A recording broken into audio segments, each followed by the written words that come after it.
A new Robinson R-44, the helicopter you'll actually see most private owners flying, lists for around $646,000. But that number doesn't matter at all. Total ownership costs for an active helicopter owner, fuel, maintenance, hangar, insurance, and the mandatory overhaul reserve commonly exceed $300,000 a year, and over a 10-year ownership horizon, those running costs frequently add up to more than the helicopter itself cost to buy in the first place. Before you buy a helicopter, let me explain you something. The purchase price is the smallest, least important number in this entire decision. The number that actually decides whether owning one makes financial sense is how many hours a year you genuinely fly. And for most people who buy a helicopter, the honest answer to that question means they would have been meaningfully better off never owning one at all. By the end of this video, you're going to understand exactly why. Let's talk about what buying a helicopter actually is, because almost everyone pictures the wrong transaction entirely. You are not buying a mode of transportation the way you'd buy a car. You are buying a depreciating, maintenance-intensive piece of aviation equipment that requires scheduled component replacement on a calendar, not just based on how much you actually fly it. Certain parts have to be replaced after a fixed number of years, whether or not the helicopter has left the ground during that time. Depreciation itself is a real, significant cost too. High-performance models can lose 5 to 7% of their value annually in the first several years of ownership. Money you never see leave your bank account, but that shows up the moment you try to sell, and you're buying into a genuinely wide category. Helicopter pricing spans from around $60,000 for basic kit aircraft to well over $30 million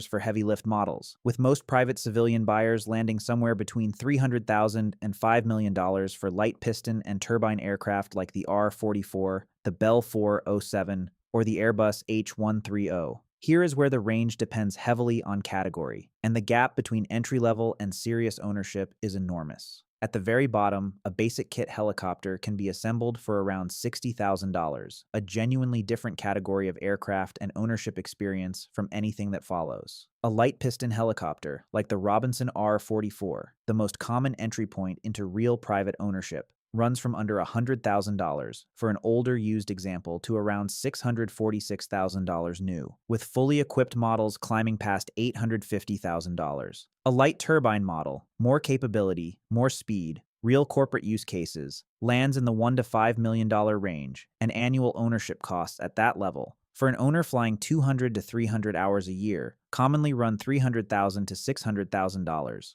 At the very top, heavy lift and VIP twin-engine helicopters can approach $30 million, with median pricing for heavy twins reaching a 5-year high in early 2026, and medium twin-engine prices climbing 17% year over year. This is the part that catches even experienced buyers off guard. Financing a helicopter typically requires 20 to 30% down with 5 to 10-year terms at 5 to 7% interest, which effectively adds another 15 to 25% to the total cost of ownership on top of the sticker price you thought you were budgeting around. So you've bought your helicopter, hangared it, insured it. Congratulations, you're technically an owner. Before you've logged a single flight hour, you have a set of problems that a normal vehicle purchase simply doesn't have. The first problem is that meaningful costs accrue even when the helicopter never leaves the ground. Insurance on a twin-engine helicopter commonly runs 1.5 to 3% of the aircraft's hull value annually. Hangarage at a proper facility is a real recurring cost, and calendar life components have to be replaced on schedule regardless of actual usage.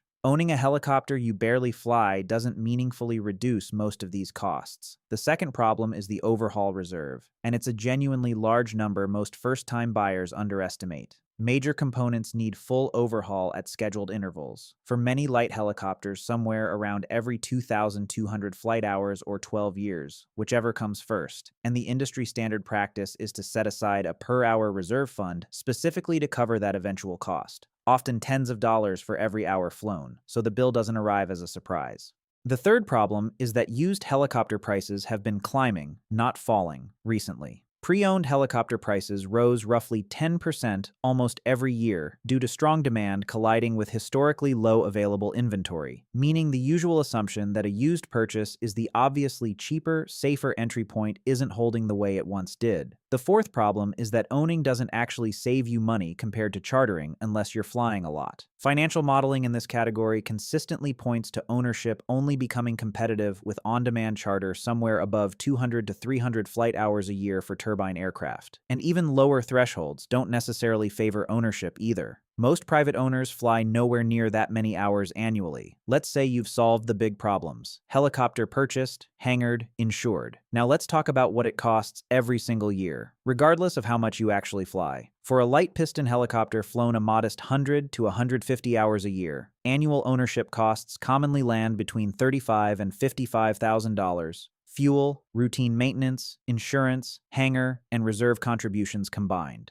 Move up to a light turbine model and genuinely active flying, and that number climbs to $300,000 to $600,000 a year. At the very top of the market, full-time operators of larger aircraft can see annual operating costs exceed $500,000 once crew salaries enter the picture. And this is the part that quietly separates a smart purchase from an expensive mistake. Those costs don't scale down proportionally if you fly less than planned. A helicopter budgeted for 200 hours a year that only actually flies 50 still needs its insurance paid, its hangar rented, and its calendar life parts replaced on schedule, which means your real cost per flight hour can end up dramatically higher than the number you budgeted around when you bought it. Here is where owning a helicopter gets genuinely interesting, because the entire financial case for ownership over chartering hinges on a single number almost nobody honestly estimates correctly before they buy: how many hours a year they'll actually fly. Charter rates for private helicopters commonly run $1,200 to $5,000 an hour, depending on the aircraft class, genuinely expensive on a per-flight basis. But charter has no fixed costs at all, no insurance premium due in January whether you flew or not, no hangar bill, no depreciation, no overhaul reserve slowly accumulating in the background. Ownership flips that entire structure: high fixed costs, lower incremental cost per hour once you're already flying regularly. Here's the number that changes everything: below roughly 200 to 300 flight hours a year. The math consistently favors charter or a membership program over ownership because you're paying the full fixed cost of an aircraft you're barely using. Above that threshold, ownership starts to make genuine financial sense because you're spreading those same fixed costs across enough actual flying to bring your real cost per hour down below what charter would have cost for that same usage. Most private buyers, driven by the appeal of ownership itself rather than a genuine 200-plus hour annual flying habit, never come close to that threshold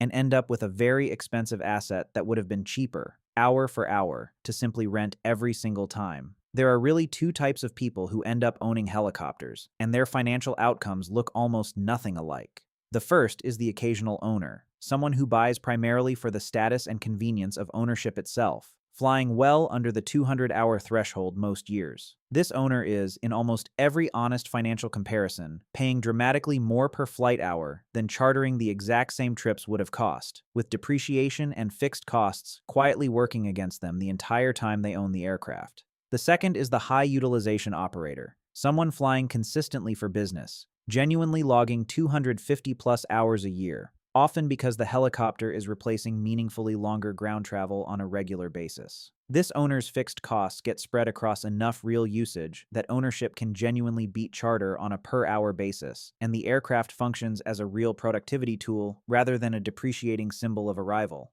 Let's run the numbers on a light turbine helicopter, purchased for $2 million.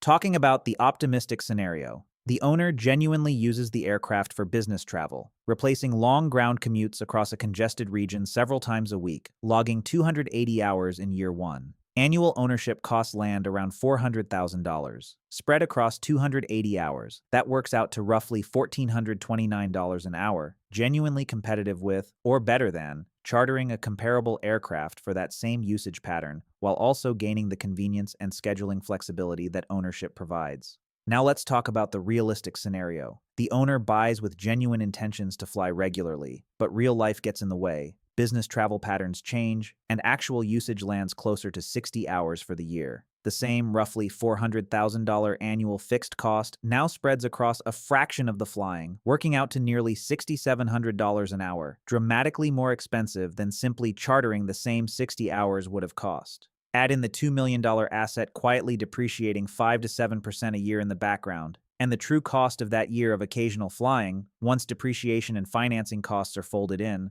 runs into the high six figures for what amounts to a part-time convenience. The difference between those two outcomes was never about which helicopter was purchased. It was about whether the buyer's actual flying habits ever matched the assumption the purchase was based on. Buying a helicopter is not primarily a transportation decision, it's a bet on your own future flying hours, made with real money, against a genuinely expensive fixed cost structure that runs whether or not you ever get in the aircraft. The $60,000 kit helicopter and the $30 million heavy twin are the same underlying wager dressed in wildly different price tags. That you'll actually fly enough, consistently enough, to make the fixed costs of ownership beat the simple, flexible math of paying for a seat only on the days you actually need one. For the buyer who genuinely flies 250 plus hours a year, ownership can be a real, defensible financial decision. For the buyer who's mostly purchasing the idea of having a helicopter, it's an expensive way to discover that the smartest financial move was sitting in the charter brochure they never seriously considered.